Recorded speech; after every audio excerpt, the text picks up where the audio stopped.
Okay, let's talk about the tafsir.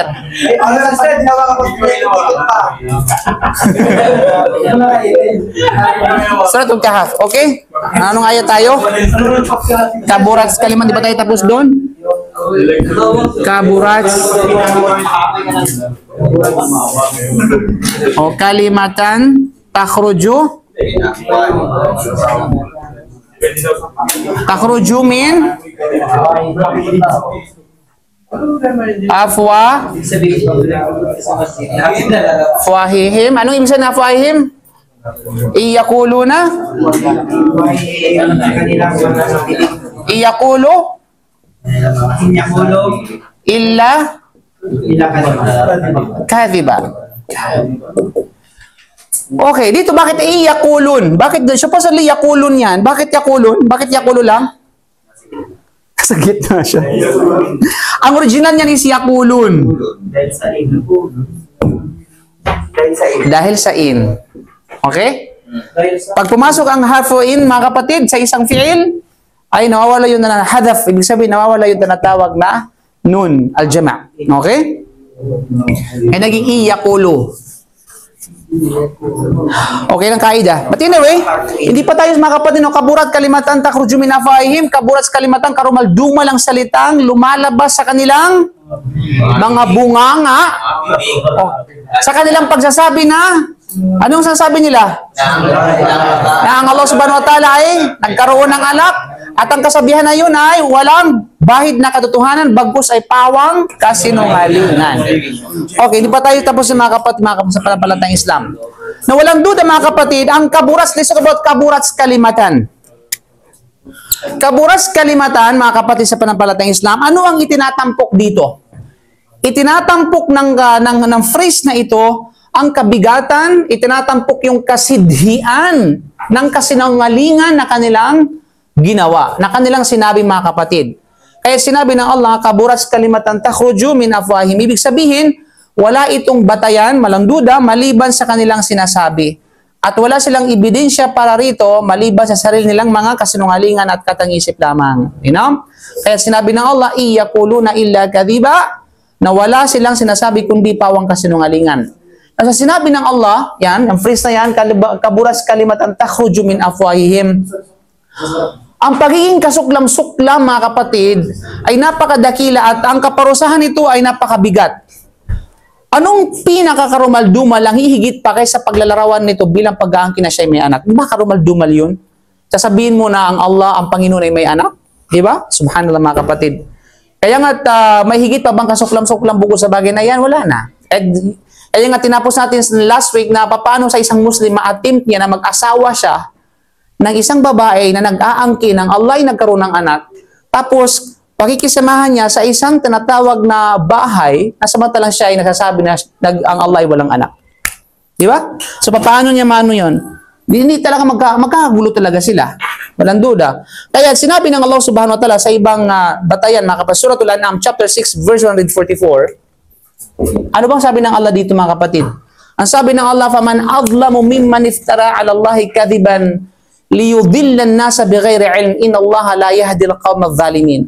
Sa mga katuwid, wala nang hihigit pa ang kasamaan kaysa sa sino man na nag-iimbento ng kasinungalingan laban sa Allah upang ilayo ang mga tao sa pamamagitan ng kanyang kamangmangan mula sa daan ng patnubay, katiyakan ng Allah, hindi niya ginagabayan ang sinumang lumalagpas ng kanyang itinakdang hangganan. Na nagsisinungaling laban sa Allah at niligaw niya ang mga tao mula sa daan at patnubay dahil sa kanyang kamangmangan. Walang duda. Lahat ng mga sinasabi ay puro kamangmangan. Kaya naman sinabi niya rito na iyaquluna illa kadhiba. Ibig sabihin, isang purong kasinungalingan na walang katotohanan sa loob nito. Loob at sa kalabas, puro kasinungalingan. At isaalang-alang kung paano unti-unti. Papapansin natin mga kapatid, tatlong phrase yan. Una is, kaburat kalimatan. Okay? Kaburat kalimatan takhruju min afwahihim. Una. Okay?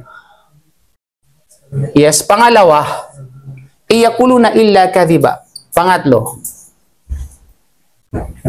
You know?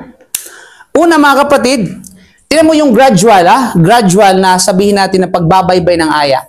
Unti-unting pinapawalang bisa Pinapawalang bisa kumbaga ang pahayag na ito at lumilipat mula sa isang bagay patungo sa isa pang tinatawag na bagay na mas hindi wasto at hindi katanggap-tanggap. At sinabi niya una ay, meron pala yung una. Ano ba yung una dito? Wait lang. Ano yung una diyan? Ma lahum bihi min ilmi, di ba?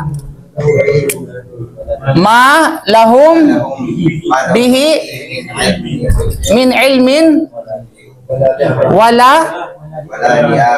wala li abaihim. Diba? Yan ang una. Ma lahum bihi min ilmin wala li abaihim. Tapos saka pa yung kaburat, right? So makikita natin, una ito. Sabi niya, ma lahum bihi min ilmin wala li abaihim. Walang kaalaman talaga sila. Walang kaalaman. Diba? So yun ang una. Ganun dininay ng Allah subhanahu wa ta'ala yung kanilang mga sinasabi. Ganun pinasinungalingan. Okay? So dito, palipat-lipat sa yung ginawa ng Allah subhanahu wa ta'ala, pinapalipat-lipat mula sa isang bagay, papunta sa ibang bagay, na pagpapahayag ng kanilang tinatawag na walang katotohanan. Una ito, wala silang kaalaman pati yung kanilang mga ninuno. Pangalawa dito, kaburas kalimatan takhruju min afwahihim. Pangalawa, kaburas kalimatan, mas matindi yung kanilang sinasabi. No? Mas matindi. Then, pangatlo dito ay pagpapasinungalingan, nilino ng Allah na ito ay kasinungalingan. Alam mo yun, mga pagpapahayag na ito, mula dito, papunta rito, nagpapatuloy ng karumal-dumal na kanilang ginawa. Di ba? Yung kumbaga, ubod ng kasinungalingan. Ubod ng tinatawag na haka-haka, katahang isip lamang. I mean, subhanallah mga kapatid, yung paniniwala nila. Kung ating iintindi at unawain talaga, di ba? Eh, paano maatim ng isang tao na maniwala ng Diyos ay ganito? Di ba? Bakit ang iba'y, kumbaga, naano pa doon sa paniniwala na yun? Bakit pa yung ibang mga tao ay naniniwala sa ganung paniniwala? Na samantalang napakalinaw na ito'y kasinungalingan. Subhanallah. Diba? Kahit yung una mga kapatid, sinabi ng una, ma lahum bihi min ilmi wala li abaihim. Diba? Kaya ang pagsasalita tungkol sa Allah ng walang kaalaman, walang alinlangan na ito ay ipinagbabawal at hindi katanggap-tanggap kailanman. Yung magsasalita ka tungkol sa Allah ng walang kaalaman, anong punto dito mga kapatid? Kaya sa atin, hindi tayo pwede basta-basta magsalita tungkol sa Allah nang wala tayong knowledge. May mga iba, i-justify lang yung kanilang tinatawag na sarili. Para sabihin na, para lang siya, sabihin na bida siya o kaya sabihin na siya totoo. Mag-iimbento siya na sinabi ng Diyos, sinabi ng Allah na ganito. May mga karamihan sa mga kapatid natin na, sinabi ng Allah ganito, saan verse? Basta narinig ko lang. Yun na yun. Hindi pwede yan. Kaya hindi ka pwede magsabi na ito yung sinabi ng Allah, ito yung ginawa ng Allah, ito yung batas ng Allah nang wala kang kaalaman. Diba? Kasi magiging katulad ka ng mga nagsasabi ng Allah ay mayroong anak. Walang duda. Pagkatapos ay sinabi niya sa pangalawang pagkakataon na ito ay isang pangit at kasuklam-suklam na pahayag. Kahit sinabi niya, kaburas kalimatan takhruju min afwahihim. Isang kasuklam-suklam, isang karumal-dumal. So, mula sa pagiging walang kaalaman, papunta sa pagiging karumal-dumal at kasuklam-suklam. So, stage by stage. Yung palala ng palala, kumbaga, pabigat ng pabigat. Diba? May mga iba na, bukas pa na walang katotohanan niyo, wala kang kaalaman. Pero sabihin ka na isang kasuklam-suklam ka, diba? Walang katotohanan ng sinabi mo kapatid. Baka malis misinformation lang. Tapos, karumal-dumal ka. Diba? Lalong patindi. So, lalong pinatindi ng Allah subhanahu wa ta'ala yung kanilang katangian mga kapatid sa panampalatayang Islam. You know? Kaya dahil dito sinabi ng Allah, karburas kalimatan takhruju min afwahihim. Pagkatapos ay binanggit niya ang ikatlong antas. Ang ikatlong antas, kapangitan. Bino mo? Mula sa pagiging tinatawag na unang antas, pagiging walang kaalaman, makikita mo yan? Yan. Ma lahum bihi min ilmi wala li abaihim. Pangalawang antas ay pagiging karumal-dumal. Karumal-dumalan.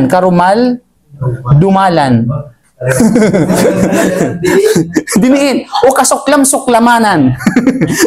Pagiging tinatawag na kasuklam-suklam. Kasuklam. Diba? Din pangatlo na, stage ay walang iba kundi ay ang kapangitan, no? Sabihin natin ay walang duda yung tinatawag na kapangitan. Pangit ka na nga. Pangit ka pa. Na kung saan ito yung tinatawag na kasinungalingan. Nasa iyo na ang lahat. Di ba? Stage. Grabe yung grabe yung pag-describe sa kanila, mga kapatid. Nakapangdidiri. Pwede na, kung feeling mo, yun na yun. Malinaw. Kaya kapangitan, yun yung sabi na, iyaquluna illa kadhiba. Ibig sabihin, ganun sila dinescribe ng Allah. Yung kanilang paniniwala. Di ba? Walang kaalaman, kamangmangan, pati yung kanilang mga ninuno. Mula noon hanggang sa ngayon, hanggang sa paparating na panahon. Ganun din describe ng Allah subhanahu wa ta'ala. Di ba? At the same time, ay karumal-dumal ito, kasuklam-suklam ito, nakapandidiri ito, bahala ka na, Then pagkatapos ito ay pamunta doon sa ubod ng kapangitan at kasinungalingan. Walang duda, Pagsisinungaling na sumasalungat, walang duda sa tinatawag na katotohanan. So ganun yung stage, mga kapatid, dinescribe ng Allah yung mga taong ito. Kaya sa madaling salita, ito ay isang matinding pagkundina sa kanila. Sa mga salitang kanilang binitawan na nagpapahiwatig ng kanilang labis na kamangmangan at ang lawak ng kanilang mga kasinungalingan. So lantaran talaga yung kasinungalingan yung sa ginagawa nila. Mga batayan dito, mga kapatid. Ano yung mga batayan ito sa ilang mga pagsisinungaling nila? Sa Suratul Maryam, chapter 19. Okay, chapter 19, verse 88 hanggang 92. Ano bang sabi ng Allah? Lumalangit-ngit yung kalangitan. Ang sabi ng Allah, وَقَالُوا اتَّخَذَ الرَّحْمَنُ وَلَدًا. At sinabi nila ng mga walang pananampalataya, ang Allah subhanahu wa ta'ala, na pinakamahabagin daw ay nagkaroon ng anak. Yun ang ibig sabihin, ever since, yun ang claim nila. Yun ang copy-paste yung kanilang paniniwala, hindi tayo yung copy-paste, sila. Okay? لَقَدْ جِئْتُمْ شَيْئًا إِدَّا. Katiyakan nakagawa kayo o kayo na mga nagsasabi nito ng napakalaking kalapastanganan. Okay? Dahil sa kalapastanganan na ito, anong nangyari sa langit? Takados samawatu yatafattarna minhu wa tanshaqqul ardu wa takhirul jibala hadda. Subhanallah. Wa takhirul jibala hadda, sorry. Na halos sumambulat, Sumambulat at halos mawasak ang mga kalangitan dahil sa napakasidhing kalapastanganan ito. At ang kalupaan ay magkabiyak-biyak at gumuho ng lubusan ang mga kabundukan dahil sa galit ng mga ito ng alang-alang sa Allah. Pero, ang alang-alang sa Allah subhanahu wa ta'ala. Dahil sa pagtatangi nila ng anak para sa Allah subhanahu wa ta'ala. Luwalhati sa Allah na siya ay ganap na ligtas sa mga ganitong tinatawag na paratang. Andaw lirrahmani walada wa ma yanbaghi lirrahmani ay yattakhidha walada.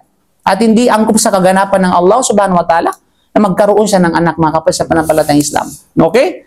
So, ibig sabihin, biro mo na, sa tuwing yun ang paniniwala ng tao at yun ang sasabihin ng tao ng Allah nagkaroon ng anak, nagagalit. Halos mabiyak ang kalangitan dahil sa galit.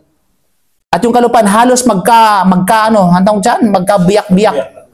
Magka-crack, mag-landslide. Tinan mo, mga kapatid, tinan mo yung mga mayroong mga landslide. Sila yung mga yung tinatawag na garapalang, di ba, halantaran yung yung tinatawag na pagsamba nila sa Allah, pagsasabi ng Allah ay magkaroon ng anak. Subhanallah. Di ba nakakatakot? Kaya't iwasan, mga kapatid, iwasan na magkaroon ng asawa na mayroong ganito yung tinatawag na paniniwala. Mali-malamang kung siya'y gabayan ng Allah. Di ba? Yes.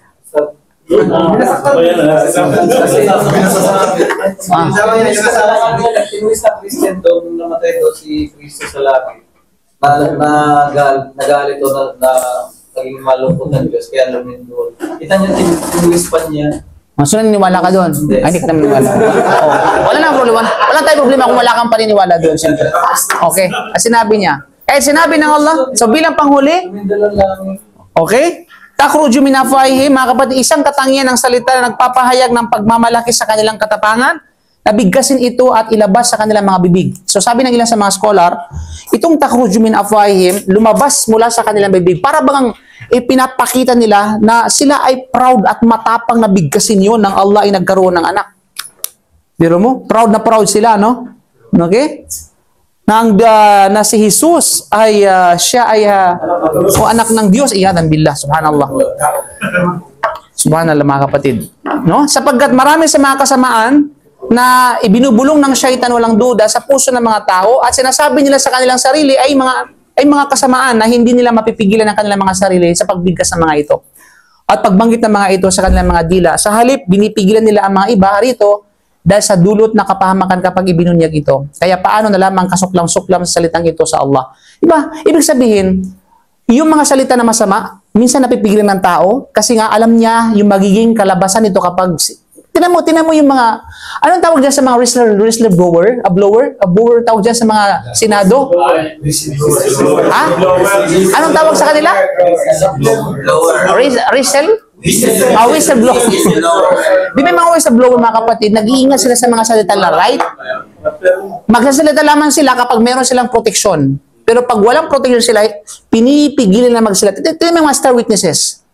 Di ba? Okay, anumang halimbawa, tulad nito sa Saudi Arabia, wag na wag kang magsalita ng masama against the government. Otherwise, magkakalagyan ka. So ikaw, kahit pa meron kang hinanakit sa government, iniiwasan mo magsalita. Kasi alam mo na ito ay masama, mapapasama sa'yo.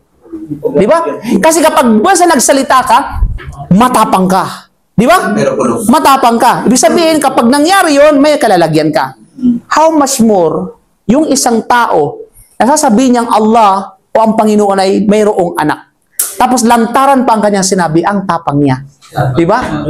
Dahil sa katapangan niya, mga kapatid, so alam din na kung anong magiging kalalabasan pagdating ng panahon. Diba? Yun ang patunay. Sabi mga ulama, na grabe yung kanilang sinabi, yung pang malakas ang loob nilang sabihin yun ng harap-harapan sa Allah subhanahu wa ta'ala, na lumalabas sa kanilang mga bibig, na hindi nila alam kung ano ang kanilang circumstances mangyayari sa kanila. Sa tuwing ginagawa nila yun, na halos magagalit yung kalangitan, at magalit yung kalupaan, pati yung mga karagatan. Subhanallah. No? So yun mga kapatid yung makukuha sa pahayag na yun. At walang duda, bilang tinatawag na panghuli, pagkatapos mga kapatid, ang Allah subhanahu wa ta'ala ay nagbigay ng isang bagay upang konsueluhin ng Propeta Muhammad sallallahu alaihi wasallam para sa kalungkutan na naranasan niya dahil sa pagtalikod ng mga musikon sa panawagan tungo sa katotohanan. Ay dahil dito, nung nag-invite ang Propeta Muhammad sallallahu alaihi wasallam sa mga musyrikon, especially sa mga Quraysh, umiyak siya, nalungkot siya, nagdalamhati siya. Okay, nagdalamhati siya. Alam natin yan sa history. Diba? Even yung tinatawag na pagpunta niya ng Taif, dininay siya ng mga tao sa Taif, bagkus binugbog pa siya, binato pa siya, nagkarungon pa siya ng marka, ika nga, diba, sa mga katawan, at pati yung mga nagprotect siya kanina sa mga sahaba. Diba? So, patunay dito ng Prophet sallam ay nalungkot bilang tao. Siya ay nalungkot. Siya dahil siya tao. Siya may puso, siya nakakaramdam. Di ba? So sa kanyang dawa, ikaw ba naman na ano, biro mo ano ka ng isa ka to para ng mission mo tapos walang ano yon. Walang alam mo yun, walang yayakap at walang makikinig. Walang tutugon, walang tatangkilik, even ang pinakamasaklam diyan yung pamilya mo. Yung pamilya mo at relate yung mga balik Islam. Di ba? Meron may mga balik Islam na mashallah tabarakallah masigasig sa ibang mga tao. Mga nagmumuslim yung ibang mga tao sa pamamagitan ng kanilang kamay pero yung kanilang pamilya ay hindi. Malungkot talaga yun. Masakit talaga yun mga kapatid. Kaya ang iba, nagtatampo. Ay, ayoko na kayong padalahan. Bahala kayo dyan, mamatay sa gutom. Bahala kayo, basta hindi kayo magmuslim. Bahala kayo. Mga ganun ba, di ba? May mga ganun pang manuhang. Di ba? Hindi ko kayo padalahan hanggat hindi kayo magmuslim. So, minsan naintindihan natin yung kanilang emotion. Kasi bakit? Binabahagi lamang ng dai na ito, ng kapatid natin ito, yung paraiso sa kanila. Ino-offer lang yung paraiso. Pero ayaw pang kagatin at ayaw pang tangkalikin ng paraiso. Diba? So, ibig sabihin, normal yan mga kapatid. Kasi even the Prophet Muhammad sallallahu alaihi wasallam ay nangyari sa kanya. So, paano hindi mangyari sa atin? Diba? Paano hindi mangyari sa atin yon? Na, pamilya mismo natin, tataligdan tayo. Alam naman nila yung pagbabago sa atin, di ba? Nung hindi pa mga Muslim, medyo karumal-dumal katingnan. Kung sino-sino yung mga pinapatay mo, para ka pumapatay ng butiki. Bakit ba? Di ba? Okay, lasinggiro ka, pag umuwi ka ng bahay, lasinggiro ka. Diba? May mga dala kang mga babae, may mga dala kang mga lalaki. Pag mga barkada ka, papakagrimin ba yan? Sabi na, barkada ka, inuman ba? Ang bihira ka. Napatawa kasi bakit? Siguro relate kayo, no? So, ibig sabihin, di ba? So, wala kayong ginawa kundi magsugal, wala kayong ginawa kundi mag-inom, magbarahaw, ano pa man mga ginagawa ninyo. Pero nung nag-Muslim ka, tahimik ka na. Nung nag-Muslim ka, malinis ka na. Nung Muslim ka na, wala ka nang amoy sigarilyo, wala ka nang amoy alak, ayaw pa rin nila. Alam mo yun? Kaya sasabihin mo sa kanila, kasi binago ako ng pananampalataya ko. Tinuruan ako ng pananampalataya dahil ako ganito. Hindi na ako lumalabas. Maliba lamang kapag kailangan. Di ba? O hindi na ako nagsinungaling. Di ba? Hindi na ako umiinom. Di ba? Slight lang.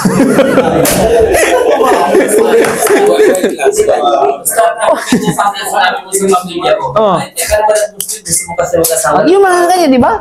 Ano mo, sabi nga ng mga Quraysh, ipakita mo yung himala o Muhammad, maniniwala kami. Biyakin mo yung buwan, maniniwala kami. Ginawa ng Prophet Salam, biyak yung buwan. Sa atin, naniwala ba sila? Hindi. Sasabihin nila, ay, magic yan. Subhanallah. Kaya dahil dito mga kapatid, binigyan ng Allah subhanahu wa ta'ala ng konsuelo ang Propeta Muhammad sallallahu alaihi wasallam. Pag sabing konsuelo, yun yung tinatawag nag-inaliw ang kanyang puso, pinagaan ng kanyang puso, sobrang kalungkutan. Kasi sobrang kalungkutan, baka hindi na alam ang gagawin ni Propeta sallallahu alaihi wasallam sa kanyang sarili. Sabi ng ilang mga mufassirun, halos patayin niya ang kanyang sarili. Dahil lang sa kalungkutan at pagdalamhati na ayaw tumanggap ng kanyang mga angkil, ayaw tumanggap ng kanyang mga mahal sa buhay. Diba? Subhanallah. Kaya nga sabi ng Allah, فَلَعَلَّكَ بَاخِعُ نَفْسَكَ عَلَىٰ أَثَارِهِمْ إِنْ لَمْ يُؤْمِنُوا. Okay? إِنْ لَمْ يُؤْمِنُوا ba? بِهَذَا الْحَدِيثِ أَسَفًا. You know? فَلَعَلَّكَ بَاخِعٌ. Mga kapatid. So, tapusin natin yan sa ating, yung ating, فَلَعَلَّكَ بَاخِعٌ. فَلَعَلَّكَ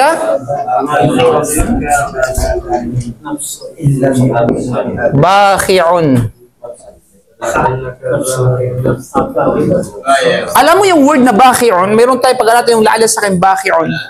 Ang bakhi'un, ito'y malalim na Arabic mga kapatid, na tumutukoy sa isang Arabo na kapag nagkatay siya, ay talagang sukdulan ng kanyang pagkatay hanggang sa nahiwan niya at naputol niya ang pinaka-ugat doon sa pinakailalim ng isang ayop na kinakatay. Yun ang bakhi, ibig sabihin yung vein.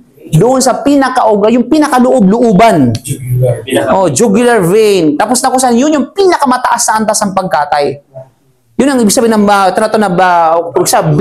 bikha. Sa Arabic is from the word bikha. Okay? Ang bakhi ay from the word ay bikha. Bikha. Ang bikha, ito yung ugat sa pinakailalim na bahagi ng isang hayop.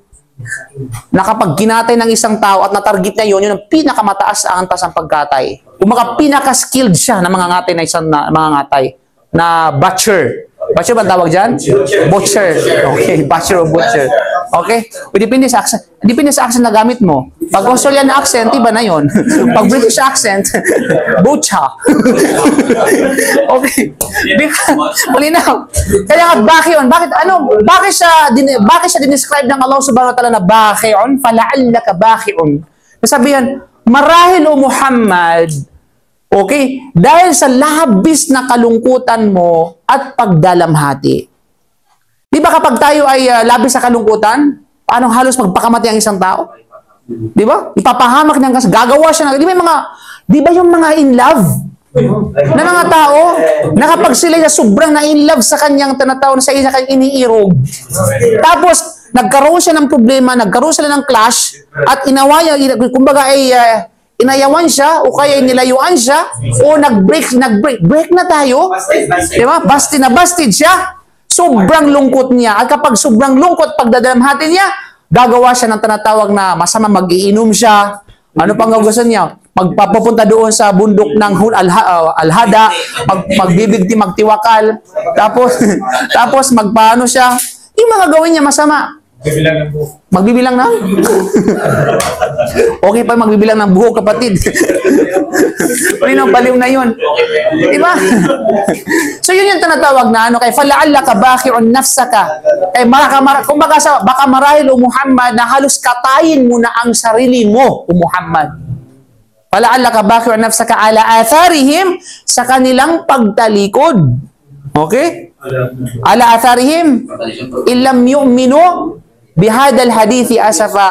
Sa kanilang pagtalikod nila sa iyo Muhammad, sa bihadal hadith. Sa hadith na ito, ang ibig sabihin ng hadith ng Quran. Kabila sa balang Quran, walang iba kundi ang hadith. Rinom? Asafa, nang ibig sabihin, you feel sorry. No? Ikaw ay, kumbaga na sorry ba? Na ano ka ba? Na grief. Na ano ka dahil sa tinatawag na pagtalikod nila sa Quran, mga kapatid. Na inshallah, Pag-usapan natin yan sa next kung ano yung aral na makuha natin dito sa anong oras na? Depressed. 2 minutes. Loob. Ayun na? Ito ba? Mayroon pa tayong matitirang kumbaga. Okay? Dahil mga kapatid, ang propeta Muhammad sallallahu alaihi wasallam ay masigasig walang udo. Kung sino ang pinakamasigasig na gabayan ang tao sa Islam, walang duda ang propeta sallallahu alaihi wasallam. Hindi natin pwede sabihin incomparable ang propeta Muhammad sallallahu alaihi wasallam pagdating sa dawa. Di ba? Pagdating sa kasigasigan, halos wala siyang tulog. Halos wala siyang kayamanan. Di ba? Halos ang kanyang, subhanallah, lahat ng anumang involved sa kanya, sinakripisyo niya para sa dawa. Para sa dawa. Pero tayo, sinakripisyo natin ng mga ibang mga bagay para sa makamundong bagay. Hindi para sa dawa. You know? At of course, hindi ko naman sinasabing kayo, ha? O pagkalahatan yun, mga kapatid sa pananampalataya. Kung natatamahan kayo, ay wala tayong personalan dito. You know? So, walang duda. So, ang propeta Muhammad sallallahu siya yung tinatawag na masigasig sa nagabayan ng tao sa Islam, nagsumikap talaga na gawin ito sa pinakadakilang pagsusumikap ang propeta Muhammad sallallahu. At siya, sallallahu alaihi wasallam, ay nagalak at nasiyahan sa patnubay ng mga ginagabayan at pinatnubayan, at nalulungkot at nalulumbay naman at nagdadalamhati para sa mga naliligaw na sinungaling bilang habag mula sa Allah subhanahu wa ta'ala. At awa, ginabayan siya ng Allah subhanahu wa ta'ala na huwag mag-alala sa kanyang sarili, na maawa sa mga hindi naniwala sa Quran na ito. Gaya na sinabi ng Allah, وَلَعَلَّكَ بَاخِعٌ نَفْسَكَ أَلَّا يَكُونُوا مُؤْمِنِينَ. Sabi sa ibang aya. Okay? Sa ibang aya, mayroong tawag na bakit pa rin. Actually, hindi lang yung isa kayong aya na yan. May mga ibang aya na nagbibigay ng kanswelo kay Propeta Muhammad sallallahu alaihi wasallam. Ilang beses yun na sa iba't ibang pagkakataon ng banal na Quran, hindi lang sa Suratul Kahf, mga kapatid sa panampalatayang Islam, kundi sa ibang pagkakataon, no? Paulit-ulit ng Allah subhanahu wa ta'ala yung bagay na ito. Sa Suratul Syu'ara, chapter 26, verse 3. The same, sabi ng Allah, لَعَلَّكَ بَاخِعٌ نَفْسَكَ أَلَّا يَكُونُوا مُؤْمِنِينَ. Diba? Maaari o marahil o Muhammad na maipahamak mo ang iyong sarili dahil sa tindi ng iyong pagsusumikap na gabayan sila. You know? Gayon sa katotohanan, hindi sila naniniwala sa iyo at hindi na sinusunod ang iyong patnubay, na kung kaya huwag mo itong gawin, huwag mong ipahamak ang iyong sarili. Kaya kapatid, kapag ikaw ay nagdadawa tapos hindi, alam mo yun, hindi tinanggap ng iyong pamilya, huwag kang malungkot. Kasi tandaan mo, hindi sa iyo ang gabay. Ang trabaho mo, magpahatid. Ang maggabay, trabaho ng Allah yan. Kaya huwag mong panghimasukan ang trabaho ng iba kung ayaw mong mapahamak. Kahit nga sa kumpanya di ba? Kapag nanghimasok tayo sa trabaho ng manager, ano kahilo? Panghimasukan mo yung management, samantalang ikaw ay cleaner lang. Di ba? Ikaw ay sabihin natin janitor lang. Ikaw ay tiboy. Ikaw ay security guard. Tapos manghihimasok ka ngayon sa management. Trabaho ng management, pwede ba yun? Hindi pwede. Mawawalan ka ng kontrata. Pupunta ka naman sa pulo, iiyak ka. Kasi magano ka ng assist. Diba? So, ganun yun, mga kapatid. Kung yung trabaho mo, mag-focus ka sa trabaho mo. Focus how to improve your work. You know? Not to prove. You know? Hindi para i-prove ko, nagmagaling ako. I-improve mo yung sarili mo. Ganun yun, mga kapatid. At ganyan din sinabi ng Allah, Surah Al-Fatir, chapter 35, verse 8. Tulad sa basketball yan. Sa basketball, mga kapatid, ano ka ba? Player o tinatawag na na referee? Kaya pag ikaw na player, pag pinanghimasukan mo ang trabaho ng referee, magkakagulo talaga. Alam na yan. Di ba? Di ba nagkakaroon, ano ba ang posisyon mo talaga? Ikaw na lang mag-referee kung gusto mo gusto mong makialam. So, ganun din yun. Pag hindi mo alam yung trabaho mo, magkakaroon talaga ng kaguluhan yan. So, focus kung ano yung trabaho mo. Kasi trabaho nila, focus sa trabaho ng igalang mo yung trabaho ng iba. Diba? So, yung ganun din, mga kapatid, sa Islam, ganun din. So, wag mong panghimasukan ang trabaho ng Allah. Ang trabaho ng Allah ay maggabay sa tao. At ikaw ay maghatid ng gabay. Maghatid ng patnubay. You know? Dahil sinabi ng Allah sa ayan na ito, فَلَا تَذْهَبْ نَفْسُكَ عَلَيْهِمْ حَسَرَاتٍ إِنَّ اللَّهَ عَلِيمٌ بِمَا يَصْنَعُونَ. Na kung kaya huwag mong ipahamak ang iyong sarili o Muhammad sa pamamagitan ng pagdadalamhati at pagkalungkot dahil sa pagtanggi ng mga ligaw. Katotohanan ng Allah subhanahu wa ta'ala alim, ang ganap na nakakaalam sa kanilang mga masamang gawain at tinutumbasan niya sila ng masamang kabayaran. Diba? Sabihin ng Allah, sinong nakakaalam? Allah nakakaalam kung sinong mapapaimpyerno. Kahit anong pilit mo yan, kung nakatakdang impyerno sa kanya, wala kang magagawa. Wala kang magagawa eh. Tingnan mo, si Abu Talib mismo, si Abdul Muttalib. Kung ang mismo ng Propeta Muhammad sallallahu alaihi wasallam, gusto ni Propeta Muhammad na masagabayan siya, pero ayaw ng Allah subhanahu wa ta'ala. Diba? Kaya nga, nahnu nuridu wallahu yurid. Ito yung gusto natin, pero iba ang gusto ng Allah. Malinaw? So dapat lang na malaman mo kung ano yung gusto mo. Malinaw? Kasi ang gusto mo, ibang gusto mo sa kung ano man ang gusto ng Allah para sa'yo. Kaya minsan, pag kina-counterpart natin yun, mga kapatid, talaga ma-fail tayo. Ibig sabihin tayo ay malulungkot. Tayo ay, sabi natin, mawawasak at mapipinsala. Tulad ng kadar. Diba? Pag hindi mo tinanggap yung kadar, talagang masisira ka. Diba? Distress ka, stress ka. Kapag kaya, tanggapin mo na hurog ka. Ganun lang naman yan. O, tinan mo naman yung kapatid natin, mashallah, dahil tinanggapin yung kadar, masayang-masaya siya. Parang walang nangyari. Diba? May mga iba pang gusto magplano na sana magdurog na lang pala ako. O, pinapayuhan ko na wag niyong gawin yan, ha? O, hindi mawasak ang tinatawag na sarili ninyo. Malinaw? So, it's time of, para sa acceptance, kumbaga. So, know your job. Mag-focus sa trabaho mo, doon ka lamang at huwag ka lumabas. No? Kung ang trabaho ng iba, trabaho mo. Huwag ka makinig sa trabaho ng iba. Higit lalo sa trabaho ng Allah subhanahu wa ta'ala. Now, usually, ito yung kakulangan sa mga nagdadawa. Di ba? Kasi ang mga ibang mga kapatid natin magdadawa sila dahil gusto lang gabayan yung tao. No, mali po yan. Mali po yun. Mali ang ganong objective. Okay? Pinupost pa nila yung Meron na naman tayong nagabayan. Meron naman tayong ginagabayan. So, iwasan natin yung minsan yung mga term na ginagamit lang, hindi natin pinag-iisipan. Diba? Hindi natin pinag-iisipan. So, tandaan, wala sa atin. But anyway, kung sasagutin natin sa malalim na kasagutan, para sa akin, pwede naman yun. Kung ipapakahulugan na yung gabay, kasi dalawang klase ng gabay. Okay, yung hidayah na tawfiqiyah, hidayah irsyadiyah. Dalawang klase ng gabay. Yung hidayah tawfiqiyah, ang Allah lamang ang pwedeng maggawa niyan. Ang hidayah irsyadiyah, yun yung mga nag-aakay papunta sa tinatawag ng katotohanan. Halimbawa, ikaw, bro, saan yung papunta ng palengke? Doon, bro. Ang tawag dyan, hidayah irsyadiyah. Which is saklaw ng tao yan. Ano? Kung yan ang objective ng tao, okay, meron man tayong ginabayan papunta para matanggap niya ang katotohanan. Pero higit na naggabay ang Allah subhanahu wa ta'ala. So pag kung ang sasagot sa malalim na kasagutan, walang problema para sa akin. Kasi maaari kong i-define sa ibang bagay. Ang problema sa ibang mga kapatid natin, kayo usually, iwasan natin yung mga termino na magkakaroon ng sabihin natin na hindi pagkakaunawaan sa mga madlang people. You know? Para sa kasi hindi naman lahat ng yung saklaw ng kaalaman ay pare-parehas. You know? Kasi ngayon nga, maaaring kasi ma-interpret na gabay ang Allah naggagabay. Bakit mo inangkin yung gabay?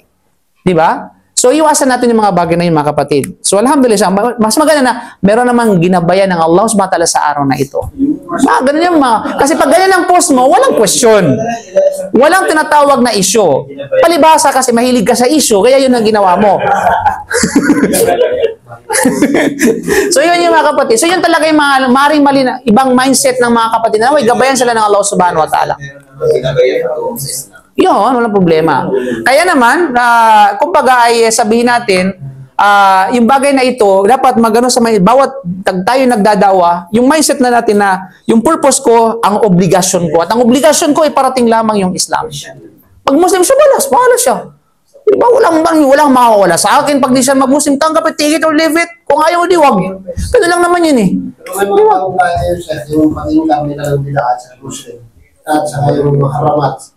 Kung sino yung hindi nakikinig, pinupost pa nila. Ay, hindi pwede yan. Pagpapahiya yung baga, mga kapatid. Okay? So, iwasan natin yun na kung ayaw kang ipahiya ng Allah, huwag mong ipahiya yung tao. Diba? Kasi man satara al-Muslim, satarallahu lahu yawmal qiyamah. No, kung sino man yung pinagtakpan niya ang kahiyan ng kanyang kapatid, ay pagtatakpan niya ng Allah ang kahiyan niya sa araw ng paghuhukom. At ibig sabihin, yung tinatawag na mafhumul mukhalafa, yung prinsipyo na mafhumul mukhalafa, malinaw na yung kung ano yung kabaligtaran. Ibig sabihin, pag binunyag mo yung kapinsalaan ng tao, ibig sabihin yung kapansanan ng tao, yung kanyang mga depekto, yung kanyang kahihiyan, ibubunyag din ng Allah ang kahihiyan mo sa araw ng paghuhukom. Patungkol sa Ha? No, depende yan. Case to case base yan. Ano ba tungkol sa relihiyon? O, tungkol sa tanong na akida, kumbaga, kapag halimbawa, kapag malinaw yung kanyang tinatawag na maling paniniwala at panliligaw talaga ng taran, yung sa kinakailangan mo talagang ilinaw kumbaga. Pero yung insultuhin nyo below the belt, di ba? Hanggang sa personalin mo yung tao, hindi na pwede yun. So lumagpas ka na sa hangganan. Ilinawin mo lang kung ano yung mali niya. Yun lang naman eh. Bil hikmah. Bil hikmah syempre. Walang problema, basta, generally speaking, tinatawag na, basta mali, basta bil hikmah. Okay? Bil hikmah mga kapatid. Kasi tandaan natin, walang tumatanggap sa isang panayam ng walang hikmah. Tandaan natin yan. Kaya nga, ang utos ng Allah, di ba? Ud'u ila sabili bil hikmah. Di ba? Yan ang sabi ng Allah. Bil hikmah, kailangan bil hikmah. Kasi kahit ikaw, halimbawa, pag in-invite ka ngayon ng harsh ng tinatawag na, doon, tatanggapin mo yung salita ko? Hindi. Di ba? Kasi ganun, mali yung makita niya. No, minsan kasi depende sa pagka-deliver yan eh, anyway. Na ganun mga bagay is critical. But anyway, sabihin natin walang problema. Ito si pwede po tayo na iwasan natin yung mga bagay na ito. Halimbawa, pangkalahatan, iwasan natin ng Shia kasi yung Shia ay tinatawag na maligaw yung kanilang tinuturo. Di ba? O, ibig sabihin at least hindi lamang yung buhong tinatawag na kasi alam mo yun, play safe ba? Kailangan na yan mo yung sarili mo na hindi ka magkukos ang fit na rin. Diba? Okay, halimbawa, ito yung mga Ashaira, o kayo sa na Sufi, ito yung mga ligaw. Iwasan natin sila yung mga turo kasi ito yung mga ano na ito. Ito yung tinatawag na mga turo nila. Mali sila, mali ito. So, yun. Diba? Pero kung kinakailangan na banggitin ng tao, nang gawin mo. Of course, kailangan bil hikmah mga kapatid sa panampalatayang Islam. Malinaw? Okay, wala nang tanong? Ha? Hidayah Irsyad. Anong Shawkiyah? Walang Hidayah Shawkiyah.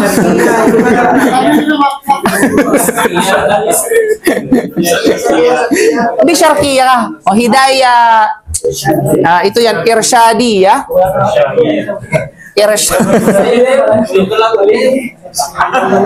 Okay. Hidayah. Irsyadiyah at saka Hidayah Tawfiqiyah.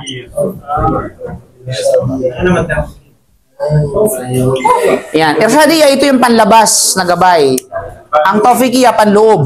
Sabihin Tawfiq, ibig sabihin gabay ng Allah mula sa kadili papunta sa Islam o pagtanggap sa iman. Iba yung hadiyah, ha? Hidayah, hadiyah. Iba. Matanggap naman tayo ng hadiyah. Okay? Kapatid. Okay? So lahat may attendance na? Lahat? Nasaan yung mga So habang nag-attendance sa attendance yung iba, ano mga tanong pa? O may question ba? May mga katanong pang iba? Go ahead. Yung sa Al-Latina.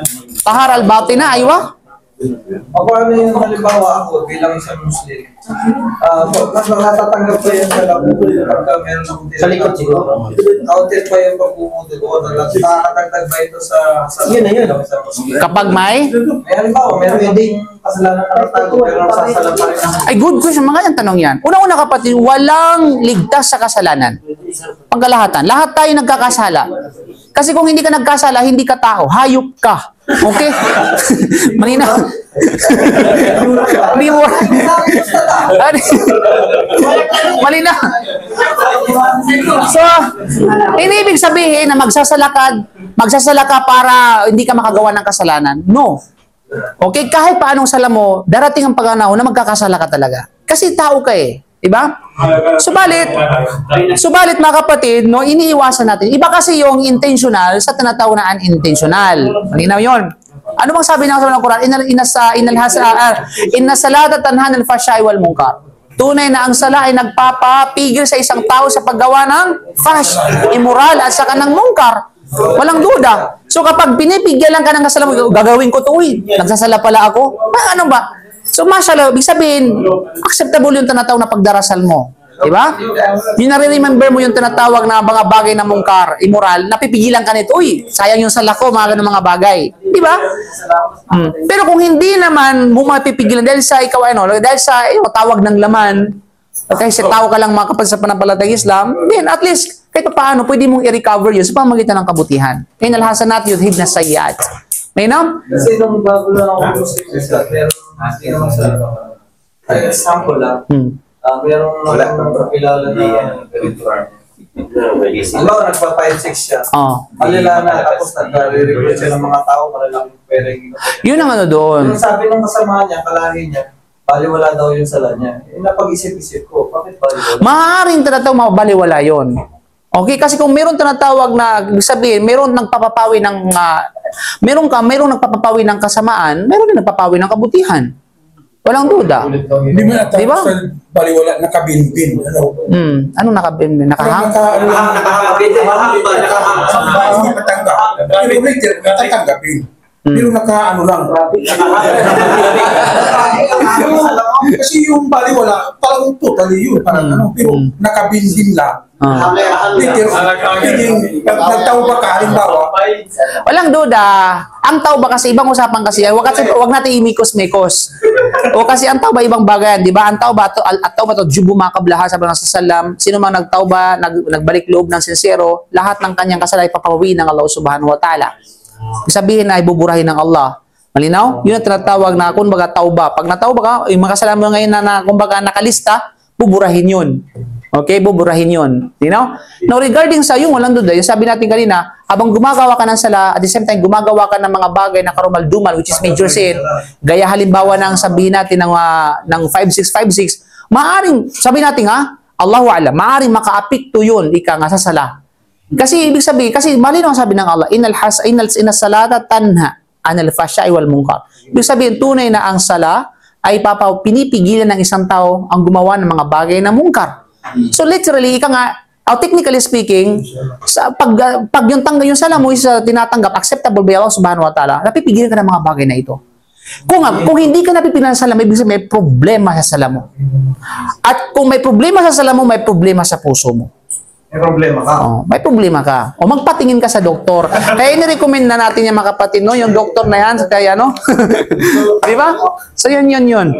So Allahu a'lam bisawab mga kapatid. So subhanaka bihamdika asyhadu an la ilaha illa anta astaghfiruka wa atubu ilaik. Assalamualaikum warahmatullahi wabarakatuh.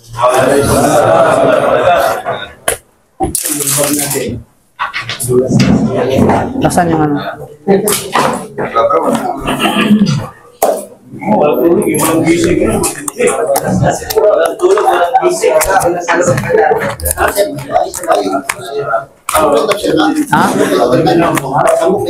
Dalawa. Ano? Nasaan yung ano? Nasaan ang attendance? Saan ang attendance natin?